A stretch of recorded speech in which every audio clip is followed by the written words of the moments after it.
Pay attention. If someone tells you that rough green crystal in their hand is worth $5,000, do not pay them a cent until you run 2 tests. Because in May 2023, Sean Gilbertson, Chief Executive Officer of Gemfields, auctioned $32.5 million of rough emerald from the Kagem mine in Zambia. The average lot price was $165.50 per carat. Those same crystals, once cut and set by houses in New York and Antwerp, sat in retail cases at $5,000 to $15,000 each. That is a 50 times markup on a stone that never changed. It just passed through 7 pairs of hands.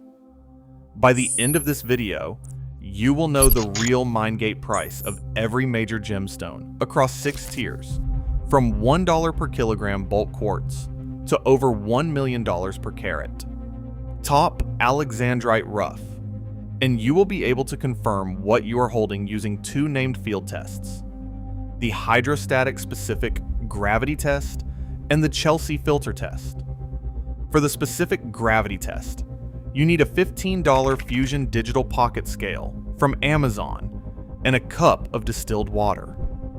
Weigh the stone dry, suspend it on a wire cradle submerged in the water. Record the submerged weight and divide the dry weight by the difference. If the number lands between 2.67 and 2.78, you are holding Beryl, the emerald and aquamarine family. For the Chelsea filter test, hold a $28 Chelsea ditroic filter to your eye under incandescent light. If that green crystal glows red through the filter, chromium is the colorant, and you are likely looking at Colombian rough from the Muzo district. If it stays green, vanadium is the driver, meaning Zambian origin, probably Kagem. 2 tests, $43 in tools, and you just confirmed mineral species and probable geographic origin without sending anything to a lab. Nobody was paying attention to this markup system when I started learning the trade in the Antwerp Diamond District 15 years ago. The chain was invisible to anyone outside it. A senior dealer sat me down my first week and said something I have never forgotten. The real money in stones is not made at the mine, and it is not made at the retail counter. It is made in the middle. 4 to 7 middlemen stand between the mine and the consumer. Each one adds 2 to 5 times markup. Therefore, a $100 rough sapphire becomes a $5,000 retail stone without anyone touching a cutting wheel. That was about to change for me, because once you see the numbers, you cannot unsee them. I am going to rank every major gemstone from the bottom of the price ladder to the absolute top, showing you what the rough actually trades for at the source before any of those hands touch it. Picture a flatbed truck at a mining operation in Minas Gerais, Brazil, loaded with amethyst geode sections the size of car doors. Deep violet crystal points still caked in red iron-rich laterite clay, each section selling for a few dollars to the wholesale buyer, loading them into a 40-foot shipping container bound for Eider Oberstein in Germany. This is Tier 1. Mine gate price, $1 to $10 per kilogram. Not per carat. Per kilogram. Common clear quartz, smoky quartz, amethyst, citrine, agate, and jasper. These sit at the bottom for one reason: abundance. Brazil alone produces amethyst by the metric ton. Citrine is simply heat-treated amethyst from the same deposits. You can fill an entire shipping container with rough quartz for the price of a decent used car. Run a scratch test with a $6 steel file from any hardware store. If the file slides off without marking the surface, you are above 6.5 on the Mohs scale. Quartz sits at 7, hard, common, and cheap. Silica is the most abundant mineral in the Earth's crust. Therefore, common things have common prices. But the moment you cross from kilogram pricing into per carat pricing, the entire game changes. Tier 2, Mine Gate Price, $1 to $20 per carat. I see a dealer's plastic sorting tray on a folding table at a gem fair in Jaipur, India, under buzzing fluorescent warehouse lights. Dark red almandine garnet crystals no bigger than gravel, sorted into small piles by size. Beside them, rough iolite, a smoky blue-violet mineral that looks like someone frosted it with ice, and rough labradorite, dull gray stones that look like nothing until you catch the angle where the stacked feldspar layers flash electric blue and gold. These are priced per carat now because they have crossed into semi-precious territory. But commercial grade means variable color, visible inclusions, and crystal shapes that do not cut efficiently. A garnet parcel at $12 per carat sounds like nothing. But after Jaipur cutting labor at $1 to $10 per carat and a 40% weight recovery rate on a difficult dodecahedral crystal habit, the profit margin gets razor thin. If that were the only problem, you could still make money. But then factor in that only 10 to 20% of mined garnet rough is actually cuttable. The rest is industrial abrasive or specimen material. Therefore, every carat you buy at $12 needs to justify itself against the 90% you throw away. What comes next is the part that still does not make sense to most collectors. Tier 3, Mine Gate Price, $20 to $200 per carat. Good tourmaline, aquamarine, commercial blue sapphire, and Tanzanite. I am standing in the open-air rough market of Palin, Cambodia, where traders sit cross-legged on woven mats in the morning heat, spreading handfuls of dark blue-gray river gravel across white plastic sorting sheets. Rough blue sapphire crystals mixed into the alluvial sediment, each one tumbled smooth by decades of stream transport from the surrounding basalt hills. Commercial rough here trades for $5 to $50 per carat, depending on color saturation and clarity. Now, the cuttable percentage factor comes into play hard. A buyer pays $500 per kilogram for a bag of that sapphire gravel. Back at the sorting table, they work through it by hand under a 10 power loop. At the end, 2 to 3 carats of genuinely cuttable blue sapphire material sits in the clean pile. Everything else is industrial grade, heating feedstock, or discarded.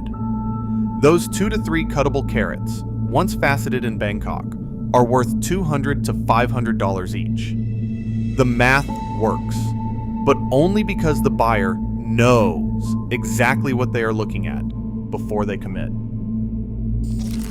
Tanzanite from the Marilani Hills of northern Tanzania is a single source stone. The entire world supply comes from a few square kilometers of hillside beneath the shadow of Mount Kilimanjaro. Rough Tanzanite in good, vivid, violet blue color starts at $30 to $80 per carat at the mine.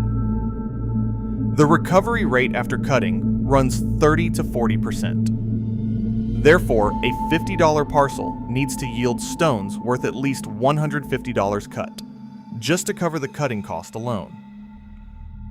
But here is the detail that everyone missed at the time.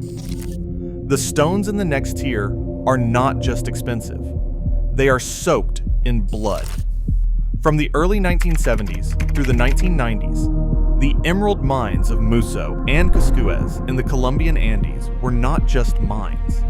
They were battlegrounds. The Boyaca region's hydrothermal veins cutting through black shale hosted rough emerald crystals of a deep chromium-rich green that no other deposit on Earth could replicate.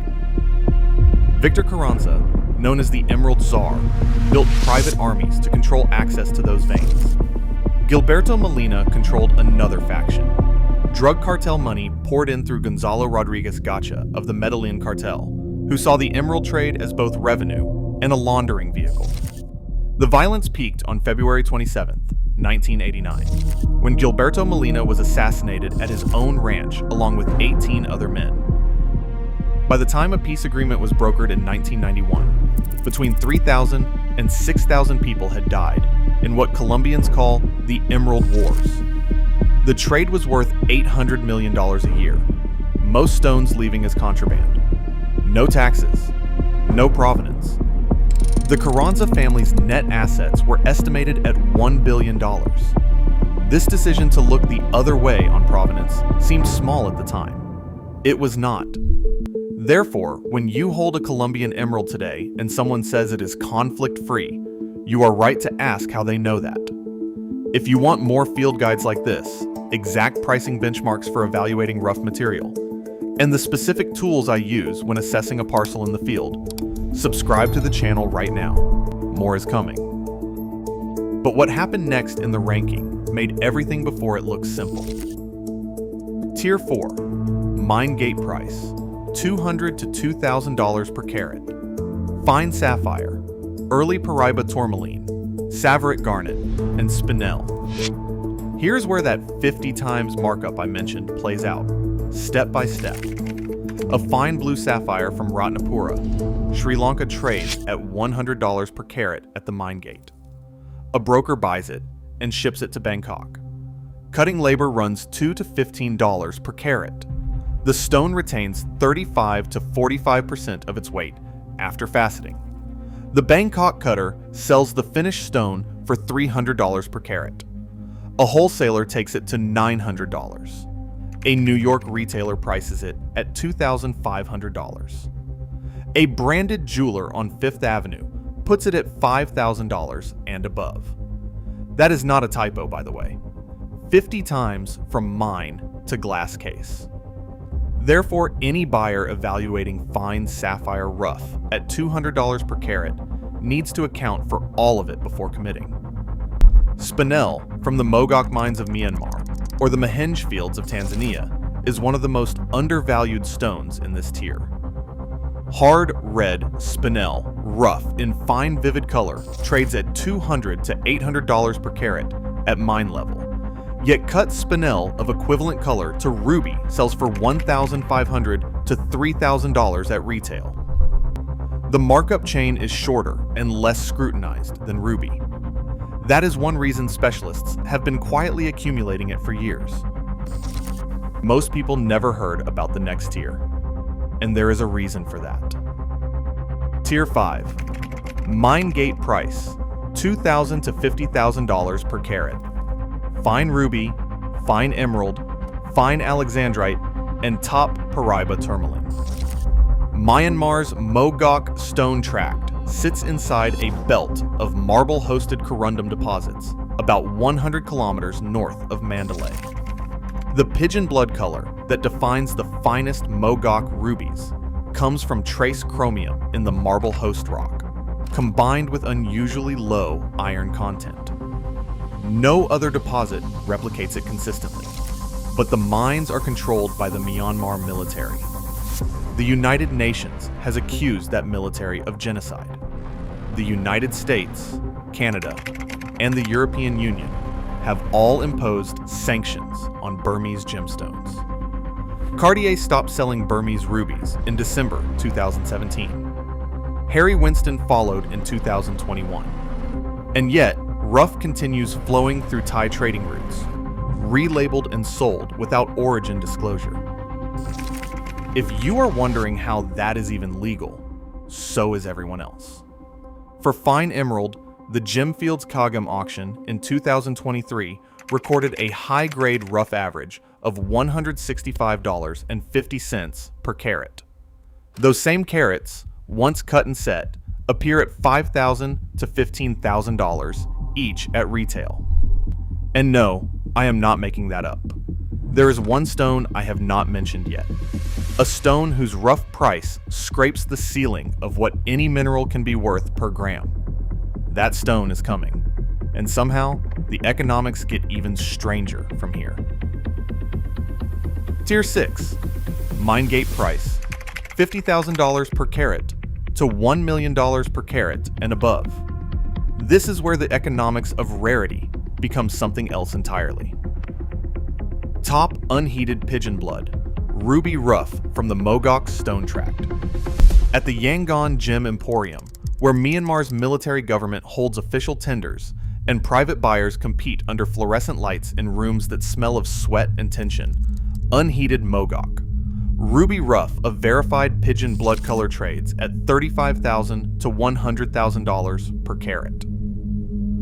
For exceptional material, meaning saturated color, no fractures, favorable hexagonal crystal shape for weight retention, the private market goes higher.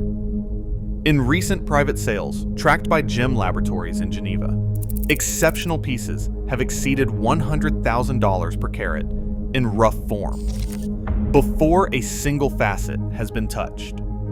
The math of cutting a $100,000 per carat rough crystal is its own kind of pressure. Ruby retains 35 to 45% of weight after fasting. A 2-carat ruby rough at $100,000 per carat is a $200,000 gamble that a cutter places on their own skill. If they miscalculate the crystal orientation, catch an inclusion wrong, or misjudge the depth of a fracture, that stone is worth a fraction of the rough price. This is why the world's finest ruby rough is cut only in Antwerp and a small number of specialist houses in Bangkok by lapidaries who have spent 20 years working on nothing else. Brazilian Alexandrite rough at recent auctions. Top quality, large stones with a vivid green to red color change have sold for $63,000 to $115,000 per carat. The chrysoberyl mineral that produces Alexandrite requires a near impossible geochemical coincidence.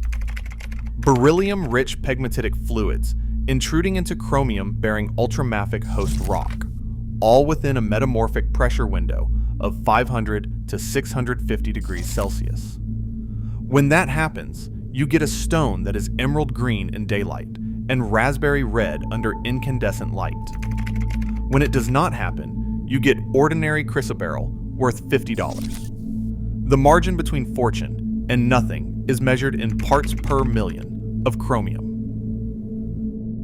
Top Brazilian Paraiba Tourmaline rough, the neon blue copper-bearing elbate from pegmatites in Paraiba State, has sold for $50,000 to $150,000 per carat for the finest material. Mozambique and Paraiba, geologically similar, but from a different continent, trades at $5,000 to $25,000 per carat. The Brazilian stones command a 3 to 5 times premium because the original deposit is nearly exhausted.